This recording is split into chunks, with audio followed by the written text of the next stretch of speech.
Got a 192 Tarago, and doesn't have central locking, so I'll be adding the central locking to the car. And I'm not really too sure what these two top wires here are for, because they're really thin. I'd say that they're probably for a light in the mechanism for the night time that you can see. However, the light in my switch doesn't work. It's not a big problem. Color codes on them, that's white and blue, and the one next to it is green. But the three wires that we're focusing on is, if I can get there, yep, is the sun's bright. So black and white, green and yellow, and what's that last one there?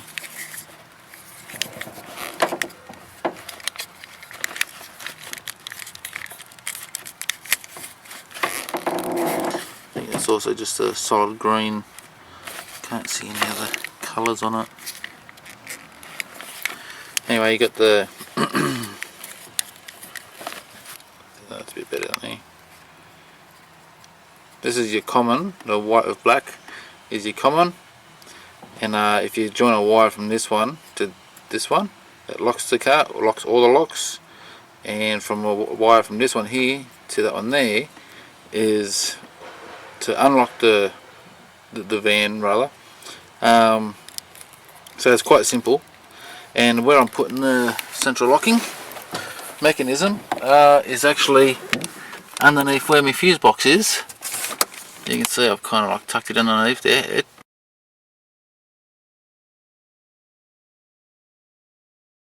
just clipped into place there, like you can see I can just clip it in and out there. So I thought that's a really good spot for it. But I will also probably put a cable tie over it as well, just when I'm finished. So she's pretty tight in there anyway, but I'll do a cable tie around it when I'm finished anyway. What I'm going to do is run the wires from up here. It got me power and everything is going to come down to where my ignition is, and the three main wires that I need for my door I'm going to weave through down through to my door, and see how we go from there. Okay, just showing you from the unit here. I haven't put it in position yet. I wanted to test it with the wiring first. I got the yellow, which are both come together as one, and I've got that just poking into the locking mechanism in the door, and the two white leads for lock and unlock. And just as a test, and you can hear it all working beautiful. And I'll show you the passenger side, because I've got the driver's side off at the moment. Got it locked and unlocked. Where is it, bloody sun? Beautiful. And I'll wire all this up now. I'll be bringing this power cord down to the ignition, and I have no the lead's not long enough, so I've just had to solder it. But when soldering cables together, I'm just going to use an orange one here.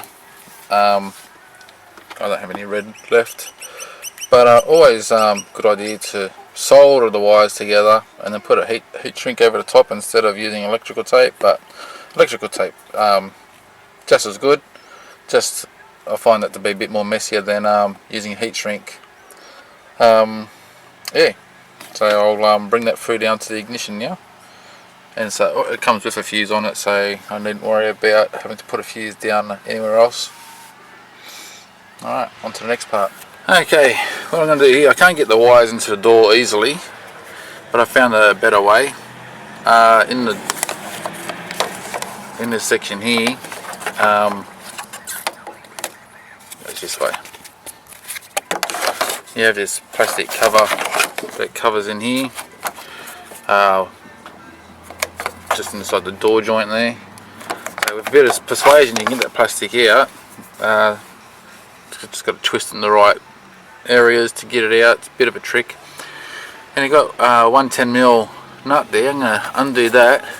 Then from there you got a clip with the wires under here, so I can get this part out to where I can work with it.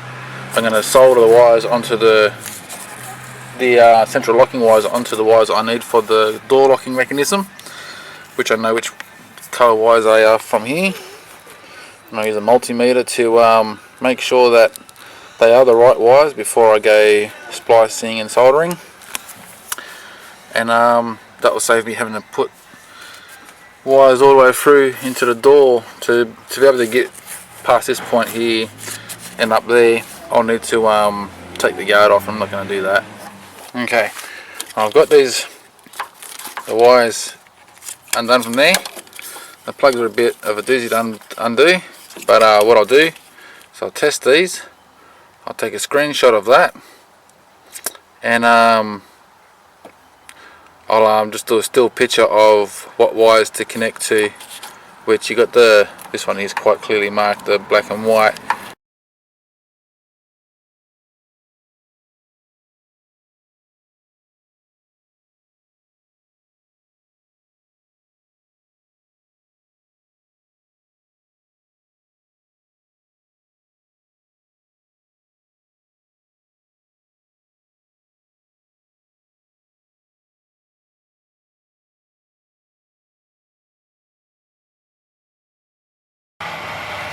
Alright,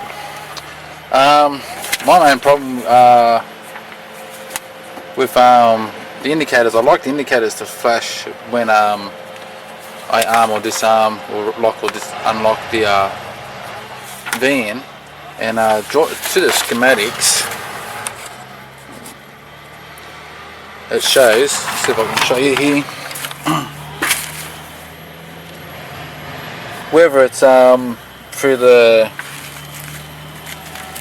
turning signal or whether it's through the hazard lights, they both come back to green and yellow and green black for left and right. Same with the hazard, green black and green yellow. No, I wasn't going to pull the whole dash apart that gets to the hazard lights, so I took the bottom of the, sunny on the way there, took the bottom of the steering wheel cover off so I could get to the wires at the bottom here. And it's right, it's green and black, green and yellow, and between them, because you can't join those two wires together, you'll have all the indicators flashing at the same time, like as if you've got hazards every time you try to turn a corner. So I've put a double diode. I only need one, but I did a double just to be double sure. Did a double diode connection between both those wires, so that fixes that. And with the ignition, I've unplugged it at the moment, I'm just going to plug it back in, but the white and red wire is a active feed to the battery, so it's got straight power there. And now you can see I could lock the car, unlock the car, you can hear it flashing. I'll walk around, and you can see here the right hand side, that's unlocked, locked, and the left hand side unlocked and locked. Beautiful. And so I can put all my dash back together now. I've got to kind of pull it apart here, but you want to do a job right, so I need to take that all up. And I'm done for the central locking. That's good.